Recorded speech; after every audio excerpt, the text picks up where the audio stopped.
Es decir, somos autónomos, pero hay cosas que felizmente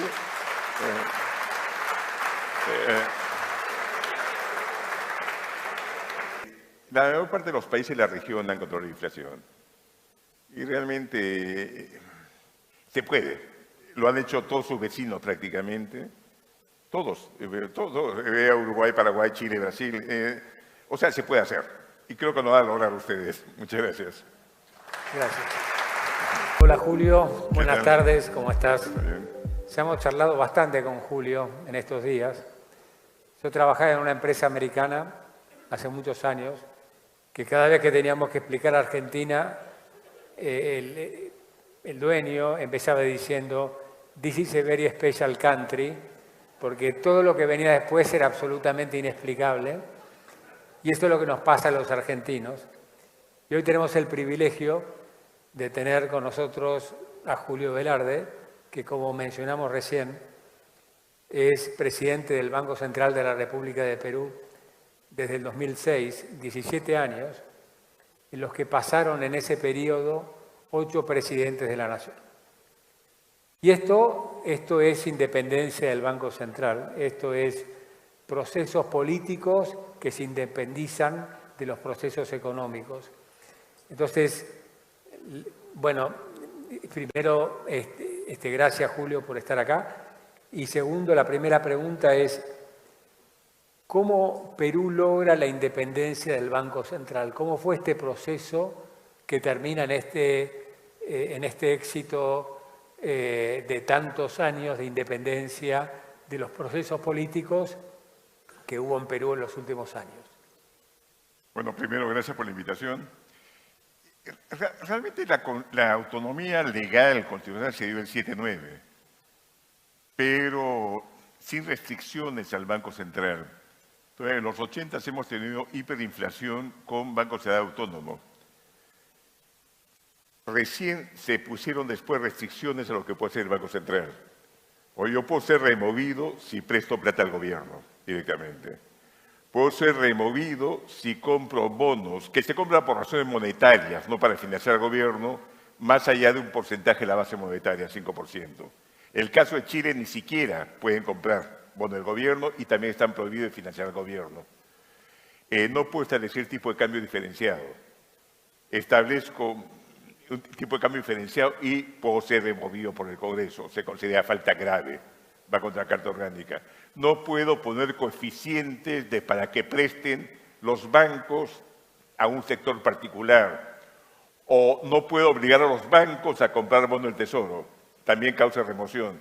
Es decir, somos autónomos, pero hay cosas que felizmente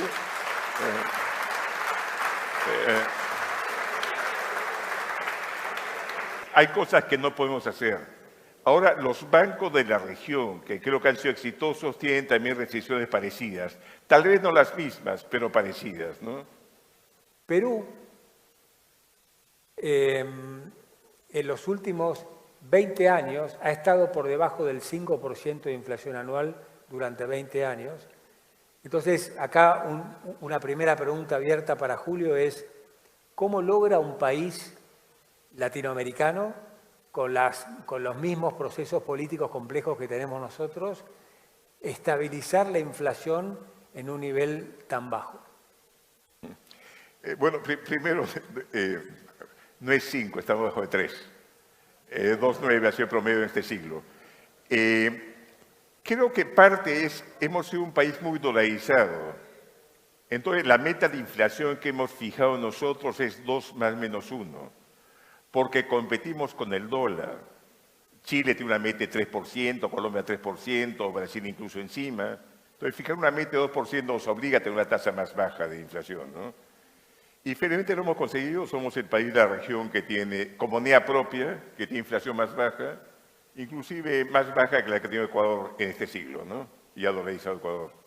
Pero creo que fijarse una meta más ambiciosa, y segundo, como ha pasado acá, vivimos una hiperinflación, en que todo el mundo tenía controles por todas partes, 34 tipos de cambio, no sé cuántos tienen ustedes, pero van por 20, supongo, una cosa de esas.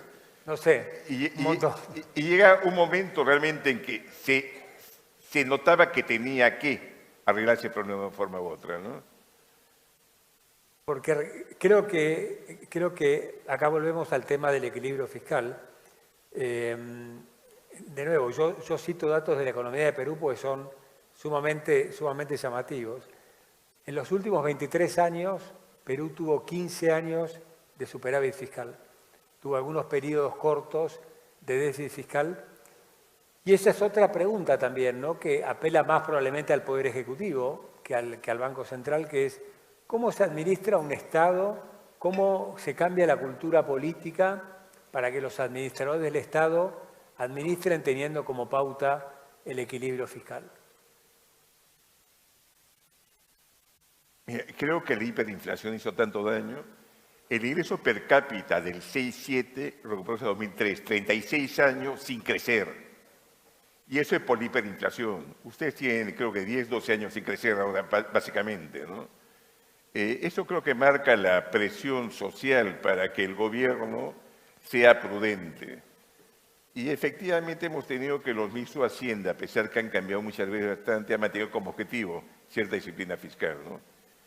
Y ahora la deuda sobre el producto es la más baja en la región, efectivamente. Y el déficit, bueno, es manejable, hay déficit, pero es manejable, digamos, ¿no?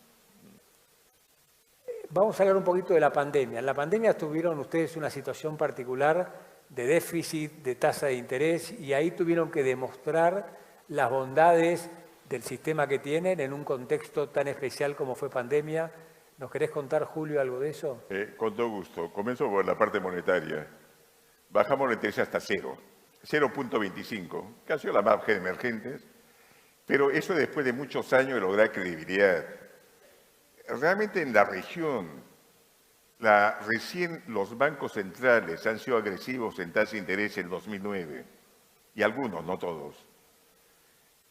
Antes, cuando el Lula es elegido, ningún banco central se atrevió a bajar las tasas de interés.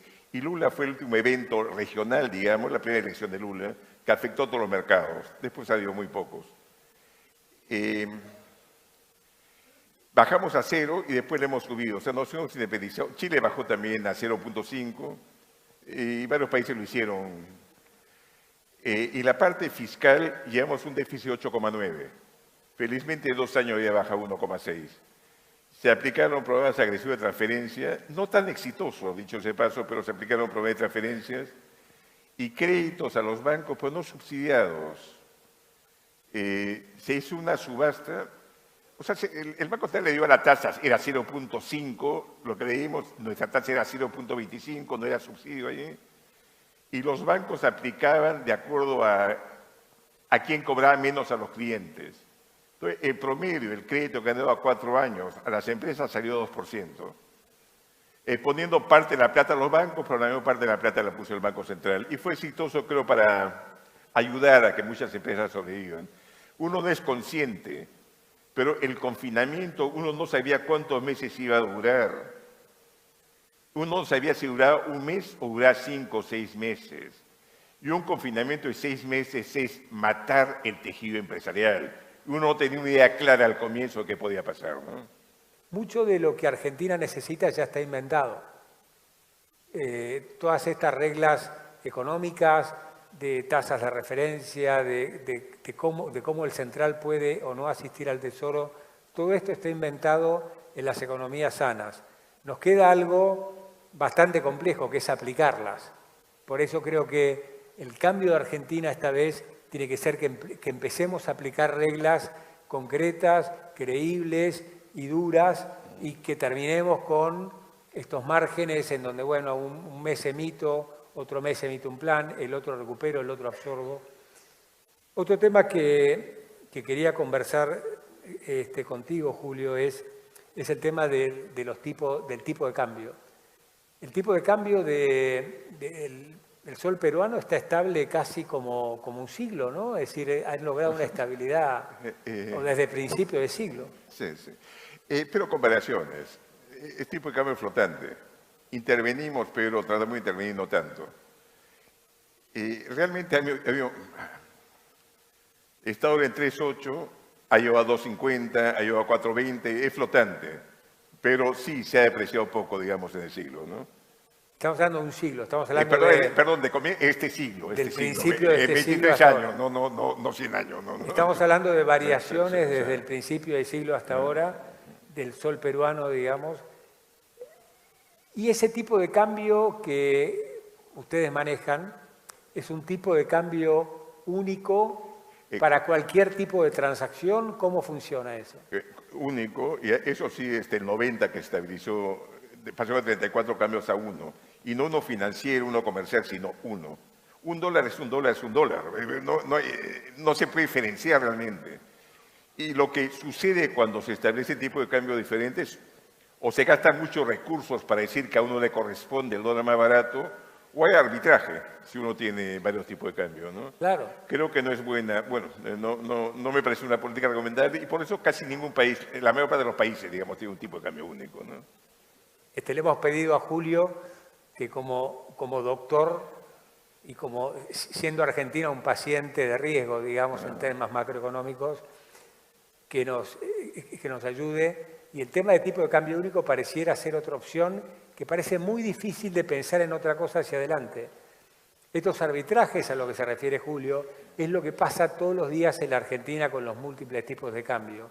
Múltiples, miles de operadores arbitrando con este tipo de cosas.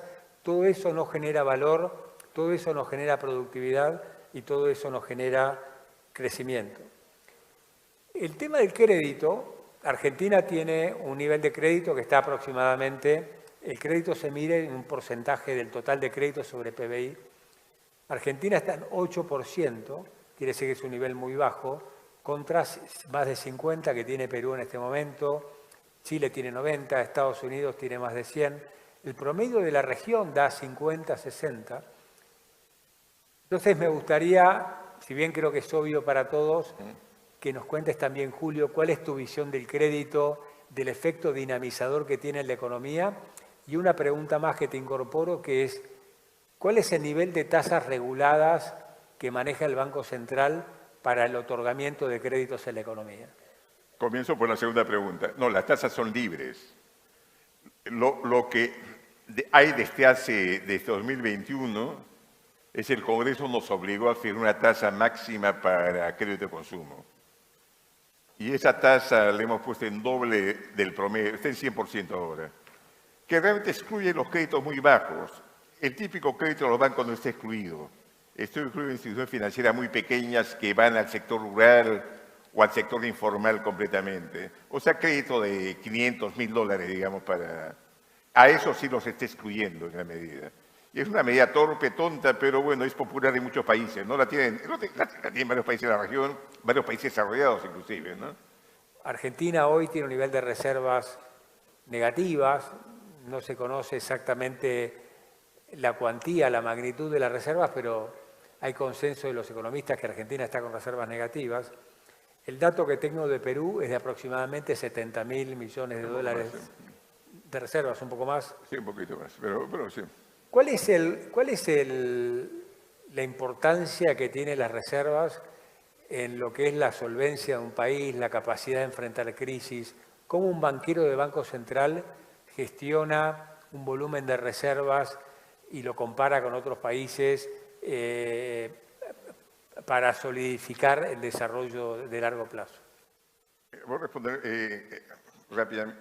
Primero, parte no fue decisión. Hubo entre 2009 y 2013 tal ingreso masivo de dólares que compramos 15.000 millones y se fortalecía el sol. Entonces, parte fue, compramos para que no se apreciara tan rápido el sol. Y después pensé en un momento que ya tenemos demasiada. Entonces, incluso comenzó a comprar bonos en dólar del gobierno porque creíamos que tenía muchas reservas. El 2021 entró un candidato radical que hizo pensar a la gente que perderán sus ahorros. Tuvimos la mayor fuga de capitales de la historia registrada, más de 8% de producto, y agradecí ese nivel de reservas. Y pudimos realmente evitar cualquier control de cambios simplemente en gran medida por tener reservas. Se depreció, obviamente, pero no una magnitud tolerable. Que es bien distinto. Y menciono ahí un punto de repente importante. y creo que somos de los pocos países que lo tienen la Constitución, no conozco otro en todo caso. En la Constitución se establece como un derecho ciudadano la libre tenencia y disponibilidad de los ahorros en moneda extranjera. O sea, un exportador minero o agrario no tiene por qué traer sus dólares. Puede dejar toda su cuenta en el exterior y siempre demanda los pagos que tuviera que hacer de impuestos, planilla, etcétera, ¿no? Y creo que es bien importante. Y creo realmente es dinero del ciudadano. Y creo que el ciudadano debe decidir en qué moneda lo tiene y dónde lo tiene. Y creo que eso es bien importante, ¿no?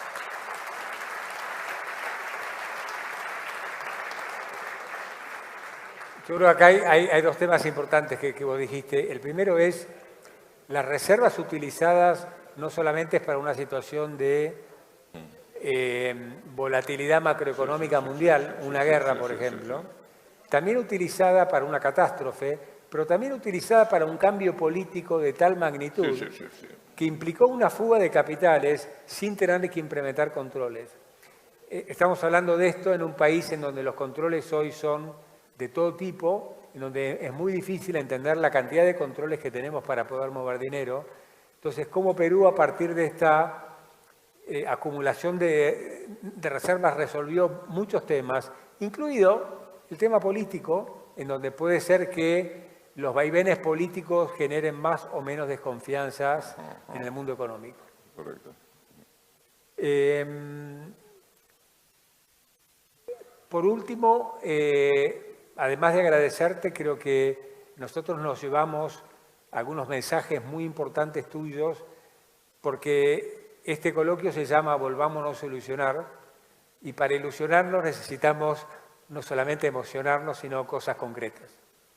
Y algunas cosas concretas que nos estamos llevando de esta conversación es que necesitamos equilibrio fiscal, que el equilibrio fiscal no viene de medidas mágicas o de alguien que venga e invente algo. Vamos a necesitar instrumentos en donde los administradores públicos tengan que adecuarse a un determinado nivel de gasto, tanto sea a nivel nacional, provincial y municipal, porque esta es la única manera que la población va a poder educarse, va a poder crecer, y yo creo que este es uno de los aprendizajes que nos llevamos de hoy. Nos llevamos también esta declaración tan importante que hiciste de la libertad, de que el individuo puede tener los ahorros en la moneda que quiere. Yo te pregunté al mediodía si lo puede tener en el país que quiere. Tú me dijiste sí, lo puede tener en Perú o en Colombia o en el banco en que desee estar. Eso no está mal visto. No existe el concepto de fuga, que como tal no existe. Fuga es la libertad de la gente para elegir el mejor lugar en donde pueda administrar sus inversiones. Así que ese es otro concepto que te agradecemos también. Y por último, ya sí te dejo algún mensaje que nos quieras dejar después de tantas horas de haber conversado con los argentinos de tantos temas. No sé, un poco arrogante de cualquier mensaje, pero lo que sí diría es que la mayor parte de los países de la región han controlado la inflación. Y realmente se puede. Lo han hecho todos sus vecinos prácticamente. Todos. Uruguay, Paraguay, Chile, Brasil. O sea, se puede hacer. Y creo que lo van a lograr ustedes. Muchas gracias. Gracias. Julio Velarde, presidente del Banco Central de Reserva del Perú, BCRP, fue ovacionado por economistas y empresarios argentinos durante su participación en el 59 coloquio del Instituto para el Desarrollo Empresarial de la Argentina, IDEA. Y no fue una ovación de cortesía.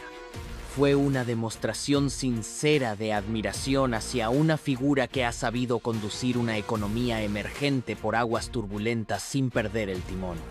En un país como Argentina, donde la inflación es crónica y el dólar un refugio psicológico, escuchar a un banquero central latinoamericano hablar de estabilidad monetaria sonó casi como ciencia ficción, pero era real.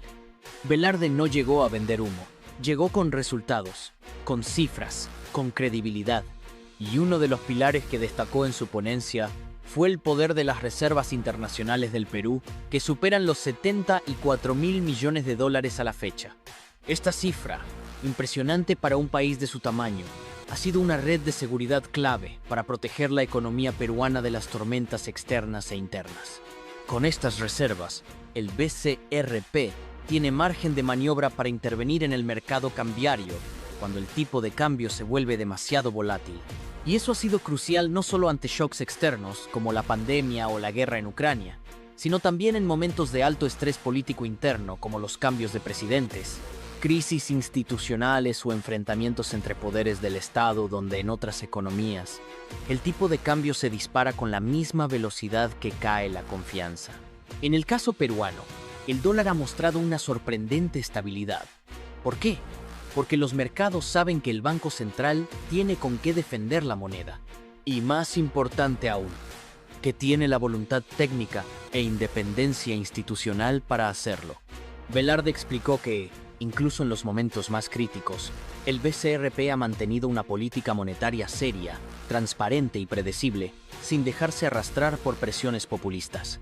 Y eso ha permitido que Perú tenga una de las inflaciones más bajas de América Latina, incluso más baja que países como Ecuador, que están completamente dolarizados. No se trata solo de acumular reservas por acumular, dijo Velarde. Se trata de tener credibilidad. Si la gente sabe que el Banco Central puede y va a intervenir si es necesario, entonces no se asusta. No corre a comprar dólares.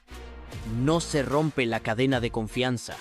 Este enfoque técnico, disciplinado y estratégico fue lo que despertó los aplausos del auditorio argentino. Empresarios y economistas se vieron por un momento en un espejo que les mostró que sí es posible una economía ordenada en América Latina, que no todo está perdido, que el camino existe, aunque no sea fácil. El presidente del BCRP cerró su exposición con un mensaje esperanzador para Argentina. Sí se puede. Nosotros también tuvimos inflación de 3 dígitos, tipos de cambio múltiples y crisis políticas. Pero se puede salir. Si hay una meta común, un banco central serio y una población que empieza a confiar en su moneda, el ciclo puede revertirse. Ese día, Julio Velarde no solo habló como técnico, habló como estadista. Y dejó en claro por qué, en toda la región, su figura inspira respeto, incluso en los auditorios más escépticos. Y ahora te preguntamos a ti, ¿crees que el modelo del BCRP puede ser replicado en otros países de la región como Argentina? ¿O es un caso único en América Latina? Queremos leerte en los comentarios. No olvides suscribirte a PNT Noticias para más análisis como este sobre economía, desarrollo e inversiones en el Perú y la región. Hasta el próximo informe.